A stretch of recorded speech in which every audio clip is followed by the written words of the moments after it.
हाय सांगमाने आज आम बनइबा आलू परोठा से मु पानी रे आलू पकईकी बॉईल कर आलू को बॉईल करिया परे ताकू चगुड़ देली। चगुड़ सारा पर सब सामग्री नहीं जाइए पियाज मैगी मसला तापर कढ़ई रे तेल पकेली पियाज पकेदेली। पकई सारा पर ताकू एबे टिके घांटिबे घांटिकी तापरे अदा रसुण पेस्ट पकेबे।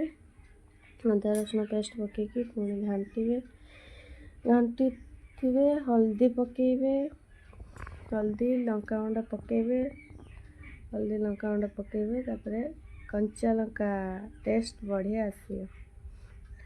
टिके कला जीरा और जुआणी पकेदेबे टिके लेंबू चिपुड़ देबे। उफ कि टेस्टी में आम आसीगला।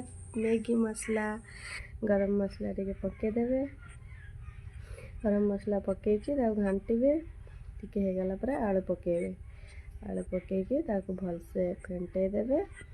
बस हो गला आम आलूर पूरा। तापर पकेबे स्वाद अनुसार लुण लुण पकेकी पुणी घांटी देबे पकेदेबे धनिया पत्र तापर आलू खुलने के अटा को चगुटी रखी एबे मु बनैबी आलू का पराठा बनईदेली। केमती बनाऊँ देखंतु कि टेस्टी पराठा बनी।